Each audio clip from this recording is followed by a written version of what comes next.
काम करायच्या आधी विचार करायचं हे कसं आपलं नेचर आहे आणि इम्पॉर्टंट पण आहे विचार करणं। पण जर तुम्ही सारखं सारखं तोच विचार करत राहिला किंवा सारखं सारखं तुम्ही जास्त विचार करत राहिला आणि विचारातून जर तुम्ही बाहेरच येत नसाल तर तुम्हाला डिप्रेशन येऊ शकतं आणि मेंटल हेल्थसाठी पण हे चांगलं नसतं। तर असं हे का होतं? कारण तुम्ही एकाच गोष्टीवर विचार करत राहता आणि तुमचं मन शांत होत नाही।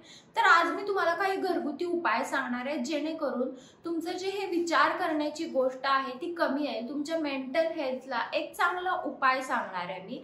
तर मी तुम्हाला काही चहा सांगणार आहे, काही पावडर सांगणार आहे, त्या जर तुम्ही घेतल्या तर तुमचा स्ट्रेस लेवल कमी येईल आणि तुमचं जे ओव्हर थिंकिंग आहे ते ऑटोमॅटिक कमी येईल। तर ते कोणते उपाय आहेत ते बघूया आणि आजचा व्हिडिओ लगेचच चालू करूया। जेव्हा आपण ओव्हर थिंकिंग करतो तेव्हा ब्रेन हा आपला प्रॉब्लेम सॉल्विंग मोड मध्ये जातो आणि हे सगळं स्ट्रेसमुळे भीतीमुळे होतं। मग स्ट्रेस हार्मोन कॉर्टिसॉल वाढतो आणि त्याच्यासाठी आपण कोणते उपाय करू शकतो ते बघूया। रोज तुम्ही कॅमोमाईलचा चहा घेऊ शकता। याच्यामध्ये ना अँटी स्ट्रेस प्रॉपर्टीज असतात जेणे आपलं मन शांत काम होते एकदम। आणि संध्याकाळी रोज तुम्ही जर कॅमोमाईल चहा घेतला तर तुमची बॉडी पण रिलॅक्स होईल आणि तुमचं माइंड पण रिलॅक्स होईल। तुम्हाला जर झोप येत नसेल, सारखं सारखं विचार येत असेल तरी देखील तुम्ही रात्री झोपायच्या आधी जर हा कॅमोमाईल चहा घेतला तरी चालेल। तर कॅमोमाईल हे एक फूल आहे आणि त्या फुलांपासून आपण चहा बनवायचा। आपल्याला काही नाही, फक्त ती जी फुलं येतात ती पाण्यामध्ये उकळायची आहेत आणि नंतर गाळून तो चहा प्यायचा आहे। तुम्ही अश्वगंधाची पावडर देखील घेऊ शकता। तर अश्वगंधा पण एक नॅचरल हर्ब आहे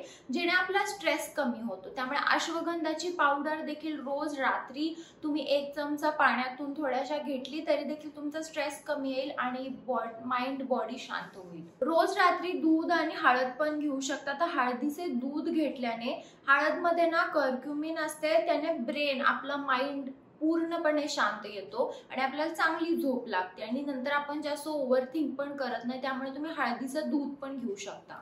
तुम्ही डार्क चॉकलेट पण खाऊ शकता। तर ह्यामध्ये फ्लेवोनाइड्स असतात। जेव्हा पण तुम्ही ओव्हरथिंक असं करताय असं जर तुम्हाला वाटत असेल तर तेव्हा तुम्ही एक डार्क चॉकलेटचा तुकडा खाल्ला तर तुमचं माइंड शांत होईल। पण ते चॉकलेट डार्कच असलं पाहिजे। तुम्हाला नॉर्मल जे आपण साखरवालं चॉकलेट खातो ते नसलं पाहिजे, डार्क चॉकलेटच खायचंय तुम्हाला। रोज तुम्ही अक्रोड पण खा। अक्रोडमध्ये ओमेगा 3 फॅटी ऍसिड असतात ज्याने आपला ब्रेन माइंड पूर्णपणे शांत होतो, काम होतो। रोज झोपायच्या आधी एक 10 मिनिटं मेडिटेशन करा किंवा एक शांत कोणतं तरी असं पुस्तक वाचू शकता आणि मग झोपू शकता। दिवसभरात कधीही 10-15 मिनिटं प्राणायाम करा आणि तुम्ही जेवढं तुम्हाला जमेल तेवढं नॉर्मल जो ग्रास असतो, गवत असतं, गवतावर एक 15 ते 20 मिनिटं जरी चालला तरी चालेल। तर हा होता आजचा माझा व्हिडिओ की तुम्ही तुमचं मन कसं शांत करू शकता। जर खूप जास्त मनामध्ये विचार येत असेल तर ह्या सगळ्या जर तुम्ही गोष्टी फॉलो केल्या आणि ह्या सगळ्या जर तुम्ही घेतल्या तर तुमचं मन ऑटोमॅटिक शांत होईल। तुम्हाला काही एक्स्ट्रा करायची किंवा कोणती थेरपी घ्यायची अजिबात गरज नाही लागणार। तर हा होता आजचा माझा व्हिडिओ। जर व्हिडिओ आवडला असेल तर व्हिडिओ लाईक करा, शेअर करा आणि चॅनल सबस्क्राईब करायला विसरू नका। चला तर मग आपण लवकरच भेटूया एका नवीन व्हिडिओमध्ये। तोपर्यंत काळजी घ्या, बाय।